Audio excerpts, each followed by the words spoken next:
രാഹുൽ പാലക്കാട്ട് മത്സരിക്കും, അതും കൈപ്പത്തി അടയാളത്തിൽ കോൺഗ്രസിന്റെ സ്ഥാനാർത്ഥിയായി. യു ഡി എഫിന്റെ സ്ഥാനാർത്ഥിയായി കൊണ്ട് രാഹുൽ മത്സരിക്കും എന്നുള്ള കാര്യം ഇപ്പോ നമുക്ക് ഏറെക്കുറെ ബോധ്യങ്ങളിലേക്ക് നമ്മളെല്ലാവരും കടക്കേണ്ടതുണ്ട്. കാരണം ഈ കാര്യത്തെ സാധൂകരിക്കുന്ന ഒരു വിഷയമാണ് ഇന്ന് രാവിലെ മുതൽ നമ്മൾ ചർച്ച ചെയ്തുകൊണ്ടിരിക്കുന്നത്. അതിൽ ഇന്ന് രാവിലെ ഏറ്റവും അതിരാവിലെ ഇന്ന് പുറത്തു വന്ന ഒരു പ്രതികരണമാണ് PJ കുര്യൻ എന്ന് പറയുന്ന കടൽക്കളവന്റെ ഒരു പ്രതികരണം. ആ പ്രതികരണത്തിൽ PJ കുര്യൻ പറയുന്നത് രാഹുലിനെ പാലക്കാട്ട് സ്ഥാനാർത്ഥി ആക്കരുത് എന്നാണ് പറയുന്നത്. അപ്പോ അത് കഴിഞ്ഞിട്ട് രാഹുൽ പെരുന്നയിൽ വെച്ചിട്ട് മന്നം ജയന്തി ആഘോഷ വേദിയിൽ വെച്ചിട്ട് PJ കുര്യനെ കണ്ടതും PJ കുര്യനോട് രാഹുൽ സംസാരിക്കുന്നതുമായ വിഷയങ്ങളെ കുറിച്ചും അത് കഴിഞ്ഞ് പരിപാടി കഴിഞ്ഞ് വീട്ടിൽ തിരിച്ചെത്തിയ PJ കുര്യൻ താൻ അങ്ങനെ പറഞ്ഞിട്ടില്ല, ഞാൻ രാഹുലിന് സീറ്റ് കൊടുക്കരുത് എന്ന് പറഞ്ഞിട്ടില്ല എന്ന് പറഞ്ഞ് ഫേസ്ബുക്ക് കുറിപ്പിറക്കുന്നതും നമ്മൾ കണ്ടു, അല്ലേ? അപ്പോ ഈ ഒരു പ്രതികരണങ്ങള്, അതിന് മറുപടിയായിട്ട് രാഹുൽ പറഞ്ഞ കാര്യങ്ങള് ഒക്കെ നമ്മൾ എടുത്തു വെച്ച് വായിക്കുമ്പോൾ ഒരു കാര്യം ഉറപ്പാണ്, പാലക്കാട്ട് രാഹുൽ തന്നെ സ്ഥാനാർത്ഥിയാകും എന്നുള്ള കാര്യം നമുക്ക് ഉറപ്പാണ്. കാരണം അങ്ങനെ എവിടെയൊക്കെയോ ചില ചർച്ചകൾ നടന്നിട്ടുണ്ട്. ആ ചർച്ചകളുടെ അടിസ്ഥാനത്തിലാണ് PJ കുര്യൻ പറഞ്ഞത് സ്ഥാനാർത്ഥിയാക്കരുത് എന്ന്. പക്ഷെ രാഹുൽ 4 തെറി വിളിച്ചപ്പോ PJ കുര്യൻ മാറ്റി പറയുകയും ചെയ്തു. അതവിടെ നിൽക്കട്ടെ, തെറി വിളിച്ചതാണോ അല്ലെങ്കിൽ വേറെ എന്തെങ്കിലും പറഞ്ഞതാണോ, എന്ത് കാര്യമാണെങ്കിലും അവിടെ നിൽക്കട്ടെ. PJ കുര്യൻ മാറ്റി പറഞ്ഞു എന്നുള്ള കാര്യത്തിൽ ഒരു തർക്കമില്ല. ഞാൻ അങ്ങനെ പറഞ്ഞിട്ടില്ല, ഞാൻ രാഹുലിന് സീറ്റ് കൊടുക്കരുത് എന്ന് പറഞ്ഞിട്ടില്ല എന്ന് എന്തായി PJ കുര്യൻ ഫേസ്ബുക്ക് കുറിപ്പിട്ടു, അല്ലേ? ഇപ്പൊ നമുക്ക് എന്താ വ്യക്തമാകുന്നത്, എവിടെയോ ഒരു ചർച്ച നടന്നിട്ടുണ്ട്. രാഹുൽ മാങ്കൂട്ടത്തിനെ തന്നെ പാലക്കാട് മത്സരിപ്പിക്കണം എന്നുള്ള ഒരു ചർച്ച എവിടെയോ ഏതോ ഒരു രീതിയിൽ നടന്നിട്ടുണ്ട് എന്നുള്ള കാര്യം ഉറപ്പാവുകയാണ്. ഇല്ലെങ്കിൽ PJ കുര്യൻ അങ്ങനെ ഒരു വർത്താനം ആദ്യം പറയേണ്ടി വരില്ല, പിന്നീട് അത് തിരുത്തി പറയേണ്ട കാര്യവും PJ കുര്യന് വരുമായിരുന്നില്ല. അപ്പോ കാര്യങ്ങൾ ഇപ്പൊ വെടിപ്പാണല്ലോ. PJ കുര്യന് പറഞ്ഞ കാര്യം നടന്ന ചർച്ചകളുടെ അടിസ്ഥാനത്തിലാണ്. എന്താ ചർച്ച? രാഹുലിനെ മത്സരിപ്പിക്കാം, പാലക്കാട് തന്നെ മത്സരിപ്പിക്കാം, കോൺഗ്രസിന്റെ കൈപ്പത്തി ചിഹ്നത്തിൽ മത്സരിപ്പിക്കാം, UDF സ്ഥാനാർത്ഥിയായിട്ട് മത്സരിപ്പിക്കാം. അതിന് എന്ത് വേണം? രാഹുലിനെ പാർട്ടിയിലേക്ക് തിരിച്ചെടുക്കണം. ഇനി അതല്ലെങ്കിൽ പാലക്കാട് രാഹുൽ സ്വതന്ത്ര സ്ഥാനാർത്ഥിയാകും, UDF പിന്തുണക്കുന്ന സ്വതന്ത്ര സ്ഥാനാർത്ഥിയാകും. അവിടെ കോൺഗ്രസിന് മറ്റ് സ്ഥാനാർത്ഥികൾ ഉണ്ടാവില്ല. ഈ 2 ഓപ്ഷനിൽ എന്തോ ഒരു വലിയ ചർച്ചയിലേക്ക് കാര്യങ്ങൾ നടന്നിട്ടുണ്ട് എന്നുള്ള കാര്യം ഇപ്പൊ ഉറപ്പാ, അല്ലെ? എന്നുള്ള കാര്യം ഇപ്പൊ ഉറപ്പായിട്ടുണ്ട്. അപ്പോ അങ്ങനെ വരുമ്പോ പാലക്കാട് നമ്മൾ കഴിഞ്ഞ ദിവസം സംസാരിച്ചതുപോലെ രാഹുൽ ഉറച്ച തീരുമാനം എടുത്തിട്ടുണ്ട്, മത്സരിക്കാനുള്ള തീരുമാനം എടുത്തു എന്ന് നമ്മൾ കഴിഞ്ഞ ദിവസം പറഞ്ഞു വെച്ചിരുന്നു. അപ്പോ രാഹുൽ മത്സരിക്കാനുള്ള തീരുമാനം എടുത്തിട്ടുണ്ട്, ആ മത്സരിക്കുമെന്നുള്ള കാര്യത്തിൽ ഉറപ്പാണ്. ഇനി അത് സ്വതന്ത്രനായിട്ടാണോ UDF കൊണ്ടുള്ള സ്വതന്ത്രനായിട്ടാണോ, അതല്ല കോൺഗ്രസ്സുകാരനായി കൈപ്പത്തി അടയാളത്തിൽ UDFന്റെ മുന്നണിയുടെ സ്ഥാനാർത്ഥിയായിട്ട് മത്സരിക്കുമോ എന്നുള്ള കാര്യത്തിൽ മാത്രമേ ഇനി ഒരു തീരുമാനം വരേണ്ടതുള്ളൂ എന്നുള്ള കാര്യം ഇപ്പോൾ ഉറപ്പാണല്ലോ. ആണ്. അപ്പോ രാഹുൽ മത്സരിക്കും. ഇത് തന്നെയായിരുന്നു വേണ്ടത്. കാരണം രാഹുൽ മാങ്കൂട്ടം എന്ന് പറയുന്ന ഒരു യുവജന നേതാവ് അങ്ങനെ മാറ്റി നിർത്തപ്പെടേണ്ട വ്യക്തിയല്ല, അല്ലെ? എല്ലാവർക്കും അതിൽ ആർക്കും ഒരു തർക്കമില്ല. കാരണം അത്രമാത്രം ക്യാപ്പബിലിറ്റി ഉള്ള, കഴിവുള്ള, എല്ലാം കൊണ്ടും യോജിച്ച വ്യക്തി തന്നെയാണ്. ചോദിക്കേണ്ടവന്റെ മുഖത്ത് കൈ ചൂണ്ടി ചോദിക്കാനുള്ള ആർജവവും നെട്ടലുമുള്ള നേതാവ്. അങ്ങനെ ഒരാൾ ഉണ്ടാവേണ്ടത് നിയമസഭയ്ക്ക് പുറത്തല്ല, അങ്ങനെ ഒരാൾ ഉണ്ടാവേണ്ടത് നിയമസഭയ്ക്ക് അകത്താണ് എന്നുള്ള കാര്യത്തിൽ നമുക്ക് ആർക്കും ഒരു തർക്കമില്ല. അപ്പോ കോൺഗ്രസ് എന്തൊക്കെയോ ചില പദ്ധതികൾ, ചില പ്ലാനുകൾ നടപ്പിലാക്കുന്നുണ്ട് എന്നുള്ള കാര്യത്തിൽ ഒരു തർക്കവും ഇല്ല. ഇപ്പൊ എന്താണെങ്കിലും രാഹുൽ വിഷയം അവിടെ ഇവിടങ്ങളിൽ ചർച്ചയാവുന്നുണ്ട്. സ്ഥാനാർത്ഥി 2026 നിയമസഭാ ഇലക്ഷനും അതിലെ സ്ഥാനാർത്ഥികളുടെ പരിഗണനയിലും ഒക്കെ രാഹുൽ മാങ്കൂട്ടത്തിലെ പേരുണ്ട് എന്നുള്ളതാണ് നമുക്ക് മനസ്സിലാക്കാൻ സാധിക്കുന്നത്. അത് അങ്ങനെ തന്നെ വേണം താനും, അല്ലെ? പാലക്കാട്ട് BJPയെ നേരിടാന്, പാലക്കാട്ടെ CPMനെ നേരിടാന് രാഹുൽ വേണം, പാലക്കാട് തന്നെ വേണം. രാഹുൽ മത്സരിക്കുക, ബാക്കി ജനം തീരുമാനിക്കട്ടെ. രാഹുൽ ആണോ ശരി അല്ലെങ്കിൽ രാഹുൽ തെറ്റാണോ എന്നുള്ള കാര്യമൊക്കെ ജനത്തിന് വിടാം. ഇവിടെ കോൺഗ്രസ് എന്താണെങ്കിലും വലിയ ഒരു ശുഭാപ്തി വിശ്വാസത്തോടു കൂടി വിജയ സാധ്യത കൂടി പരിഗണിച്ചുകൊണ്ടാണ് സ്ഥാനാർത്ഥികളെ നിർത്തുക.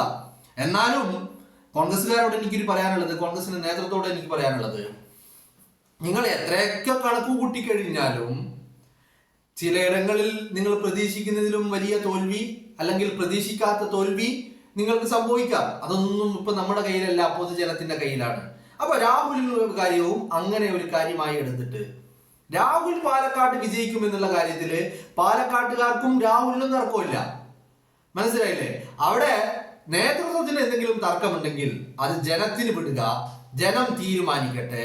രാഹുൽ വിജയിക്കണോ വേണ്ടയോ എന്നുള്ളത് ജനം തീരുമാനിക്കട്ടെ എന്ന് കരുതിക്കൊണ്ട് ജനത്തിന് വിട്ടുകൊണ്ട് രാഹുലിന് സീറ്റ് നൽകി രാഹുലിനെ പാലക്കാട്ട് മത്സരിപ്പിക്കണം എന്നുള്ളതാണ് എൻ്റെ ഒരു അഭിപ്രായം.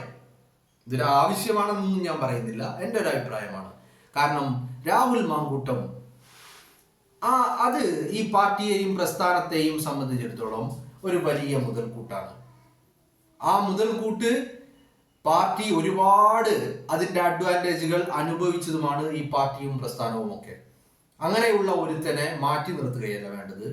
അങ്ങനെയുള്ള ഒരുത്തനെ ചേർത്ത് നിർത്തിക്കൊണ്ട് അയാൾക്ക് വലിയ പിഴവ് പറ്റിയിട്ടുണ്ടെങ്കിൽ, വല്ല തെറ്റും അയാൾക്ക് പറ്റിയിട്ടുണ്ടെങ്കിൽ, അയാളുടെ യാത്രയിൽ എന്തെങ്കിലും അയാളുടെ കയ്യിൽ നിന്ന് സംഭവിച്ചു പോയിട്ടുണ്ടെങ്കിൽ അതൊക്കെ തിരുത്തിക്കൊണ്ട് ഒരു പുതിയ രീതിയിലുള്ള ആ പഴയ രാഹുലിനെ പക്ഷെ പുതിയ ഒരു ചട്ടക്കൂടിലൂടെ കൊണ്ടുവരാൻ നിങ്ങൾ മെനക്കെട്ട് മുൻകൈയെടുത്ത് തയ്യാറാവണമെന്ന് മാത്രമേ പാർട്ടിയോട് പറയാനുള്ളൂ.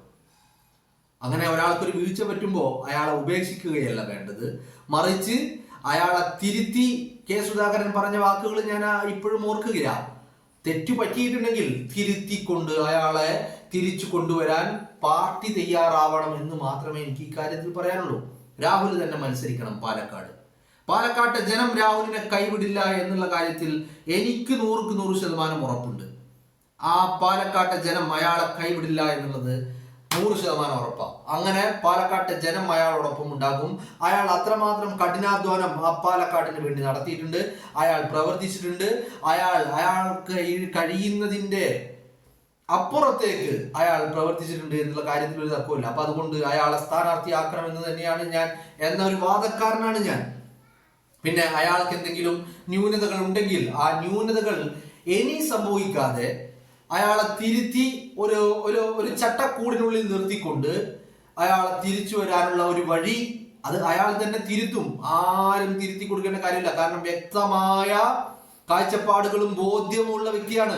എവിടെയൊക്കെയോ എന്തൊക്കെയോ പറ്റിപ്പോയിട്ടുണ്ടെങ്കിൽ അത് തിരുത്തുവാനുള്ള ഒരു അവസരം പാർട്ടി കൊടുക്കണം എന്നുള്ളത് തന്നെയാണ്. കാരണം പാലക്കാട് നിയോജക മണ്ഡലത്തിനെ സംബന്ധിച്ചിടത്തോളം അവിടെ ഇപ്പോ അവൈലബിൾ ആയിട്ടുള്ള സ്ഥാനാർത്ഥികളിൽ ഏറ്റവും മുൻപന്തിയിൽ രാഹുൽ മാങ്കൂട്ടം അല്ലാതെ മറ്റാരും ഇല്ല എന്നുള്ളത് പാർട്ടി തിരിച്ചറിയണം എന്നുള്ളത് മാത്രമേ എനിക്ക് പറയാനുള്ളൂ.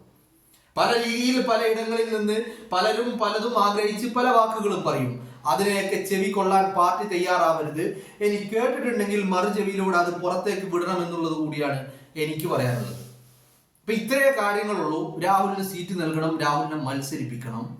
അങ്ങനെ ഒരു ചർച്ച കോൺഗ്രസിൽ നടന്നിട്ടുണ്ട് എന്നുള്ളത് നമുക്കിപ്പോ PJ കുര്യന്റെ വാക്കുകളിൽ നിന്ന് നമുക്ക് ഊഹിക്കാവുന്നതേ ഉള്ളൂ.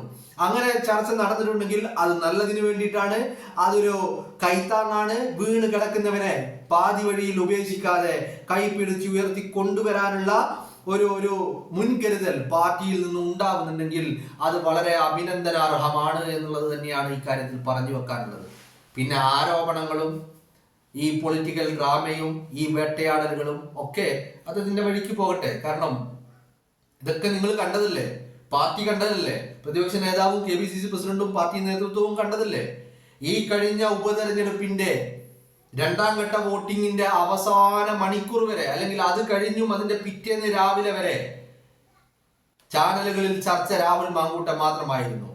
അത് കഴിഞ്ഞ് ഇലക്ഷന്റെ റിസൾട്ട് ഡിസംബർ 13 ഇലക്ഷൻ റിസൾട്ട് വന്നതിൽ പിന്നെ ഇങ്ങോട്ട് രാഹുൽ മാങ്കൂട്ടം എവിടെയും ആരും കണ്ടിട്ടില്ല. അയാൾ എവിടെയാണെന്ന് പോലും മാധ്യമങ്ങൾക്ക് അറിയില്ല. ചർച്ചകളില്ല, തലക്കെട്ടുകളില്ല, സ്റ്റോറികളില്ല, ഒന്നുമില്ല.